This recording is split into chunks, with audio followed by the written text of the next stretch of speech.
In 1986, Adelaide is vacationing with her parents in Santa Cruz. While her father is distracted by a game, Adelaide wanders off.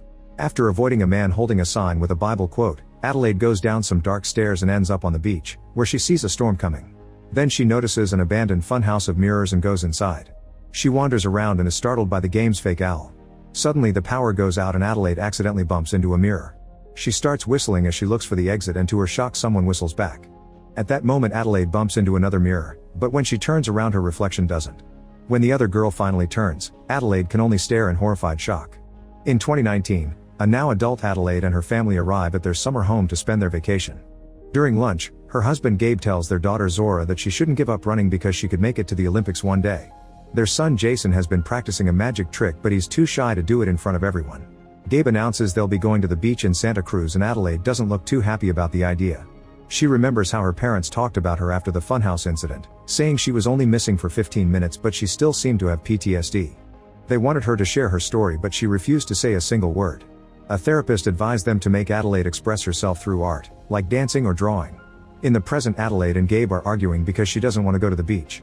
Gabe reminds her this is the first summer they've come since Grandma died, convincing her to do it for the kids.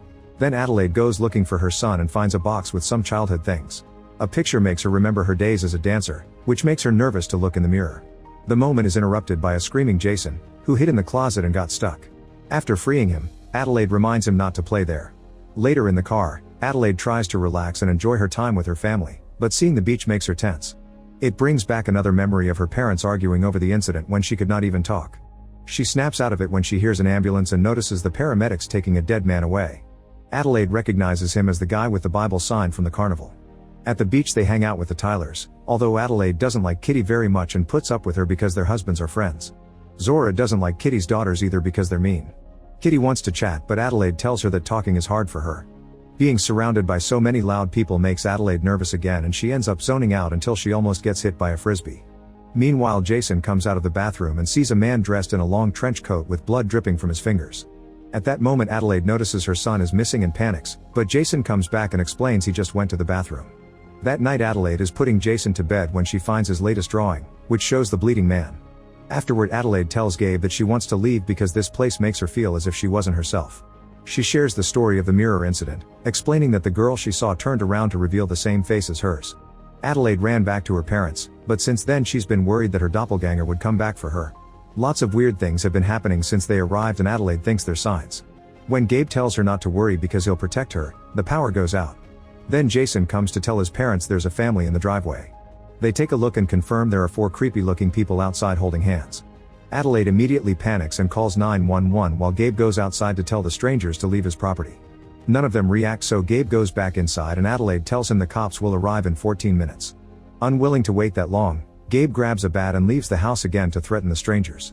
Suddenly the 2 small figures hide and the tallest one starts approaching Gabe, who panics and rushes inside. Zora runs to hide upstairs and notices one of the strangers climbing a tree, while another one looks through the window to stare at Jason. Adelaide brings her children close and Gabe stands by the entrance, hearing the big stranger pounding on the door. At that moment the pounding stops and the stranger begins whistling as he finds the spare key under a fake rock. When he tries to open the door, Gabe pushes back to keep him out, only for the stranger to reach inside and steal the bat. He hits Gabe with it to bring him down and the door opens to reveal Abraham, who looks exactly like Gabe. The other strangers get inside by breaking the windows and the family is shocked to notice these people are an exact copy of them. The only difference is that they are all wearing red jumpsuits and carrying scissors. The doppelgangers turn on the fireplace and appear to communicate only with grunts except for Adelaide's copy Red, who talks with a very raspy voice. She begins telling the story of a girl who had a shadow, explaining that they were tethered together. When the girl ate she was given good food, but the shadow had to hunt and eat raw rabbit.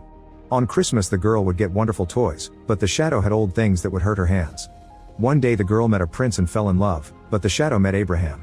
It didn't matter if the shadow loved Abraham or not, since he was tethered to the girl's prince the shadow had to marry him too. When the girl had a beautiful daughter, the shadow gave birth to a little monster. Then the girl had her second child and the doctors opened her belly, but the shadow had to do it by herself. The shadow really hated the girl for a long time until one day the shadow realized she was being tested by God. When Red finishes her story, a terrified Gabe offers money and material things to make them leave, but he's turned down. He asks who they are and Red answers, "We are Americans."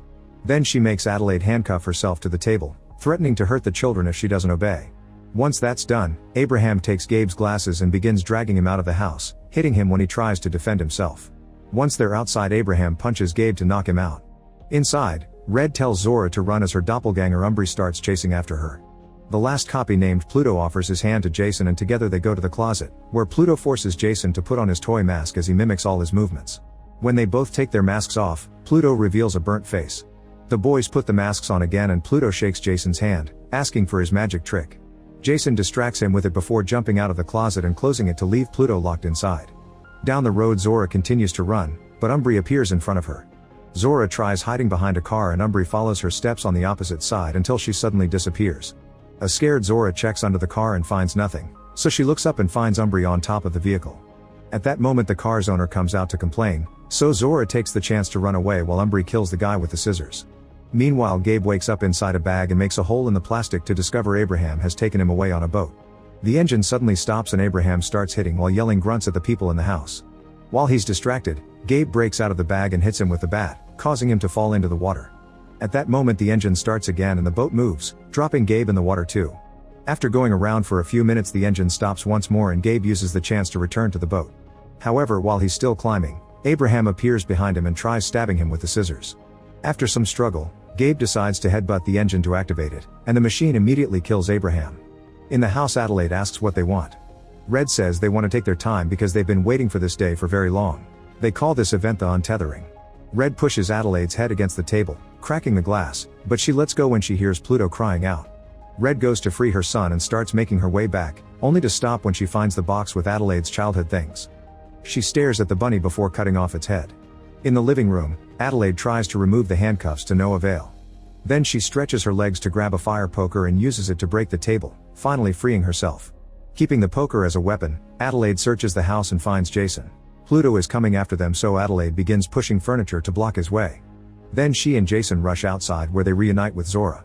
Together they run to the pier and get on the boat with Gabe, who drives his family away while the doppelgangers watch from afar.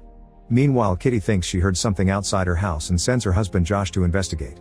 Josh says he sees someone only to reveal he's just kidding. When their twin daughters come out to ask what's happening, another set of doppelgangers appears.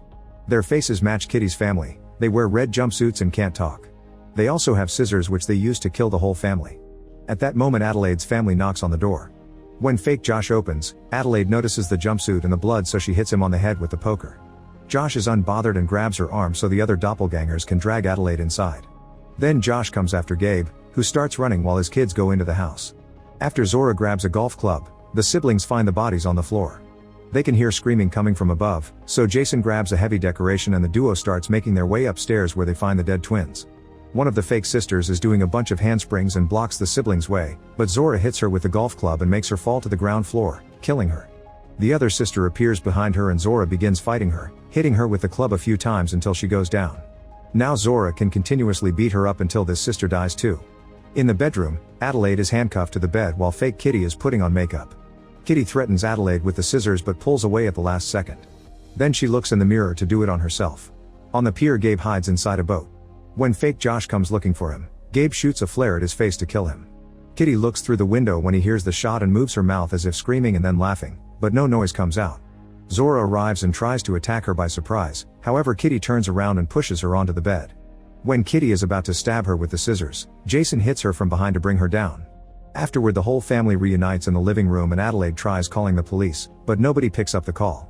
They turn on the news and learn that doppelgangers wearing red jumpsuits have been appearing all over the country to kill the person with their matching face using scissors.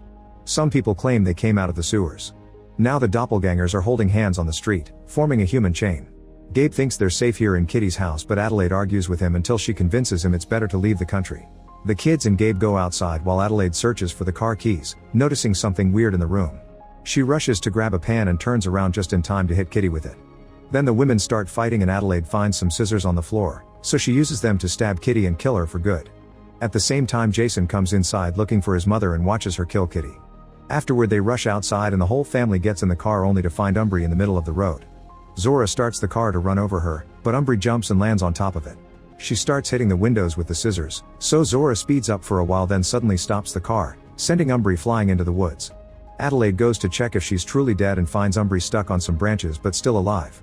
The face reminds her too much of Zora, so Adelaide goes back to her family and leaves Umbri to die slowly alone.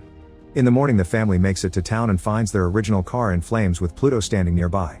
Adelaide approaches him with gentleness, but Jason realizes it's a trap and the family immediately leaves the car. There's a line of fuel going to the vehicle and Pluto gets ready to set it on fire, however Jason remembers the mimicking movements and starts walking backward to force Pluto to do the same. While Pluto falls into the flames of the burning car, Red uses the chance to kidnap Jason. Adelaide desperately goes looking for them and reaches the beach, where more doppelgangers are holding hands. She enters the Mirror Funhouse and destroys the owl that scared her as a child. Then she finds a door at the back and opens it, which allows a rabbit to escape. Adelaide makes her way through a machinery room and downstairs. After going through a few doors, she gets on an escalator that takes her to an underground tunnel full of rabbits. There are dozens of doors down here and Adelaide checks one by one until she finds Red drawing people holding hands on a board in a classroom full of cages. Red explains it was humans who built this place and they were able to create copies of bodies, but not of their souls. There's only one soul shared by two. These copies are the tethered and were used to control the ones above like puppets. Eventually the tethered were abandoned and they went mad down here trying to survive while only eating rabbits. However, Red was different, so when Adelaide came to the carnival, Red left the tunnel to comfort her. During the following years when Adelaide started practicing ballet, Red took inspiration from the dancing to find faith in her life. She started to make a plan so all the tethered people could finally have time on the surface too. Using ballet moves, Red moves around the room and stops the table that Adelaide pushes to then stab her hand with the scissors and slap her, causing her to drop the poker. Red kicks it away and tries to stab Adelaide's head, but she's putting up too much resistance, so Red throws her on the ground instead. Adelaide grabs the poker again and attacks Red, who easily blocks her and kicks her before leaving the classroom. A desperate Adelaide follows her to the tunnel and keeps on trying to hit her, but Red easily dodges all her attacks while occasionally slashing her with the scissors. Eventually Red stabs Adelaide in the stomach and disappears into another room. Adelaide enters the room as well and Red tries to surprise her from behind, but Adelaide turns around just in time and stabs her with the poker. She pushes really deep but Red is still alive and even whistling, so Adelaide puts her handcuffs around Red's neck to break it and finally kill her. Afterward Adelaide takes Red's keys and finds Jason in a locker. They leave the tunnel and reunite with their family to escape inside an ambulance. As Adelaide drives away, she starts remembering the incident in detail. It turns out that the fake Adelaide kid choked the real one to death, then took her into the tunnel to handcuff her to the bed. After taking the real girl's clothes, the doppelganger went outside and took over Adelaide's life. This is why she couldn't speak after the incident and had to learn again, and why Red was the only doppelganger who did talk. A wary Jason looks at his mother with doubt, but Adelaide just smiles. Meanwhile, all the doppelgangers around the country are holding hands in a huge line. Make sure to subscribe and turn on notifications so you can watch more videos like this. Thanks for watching.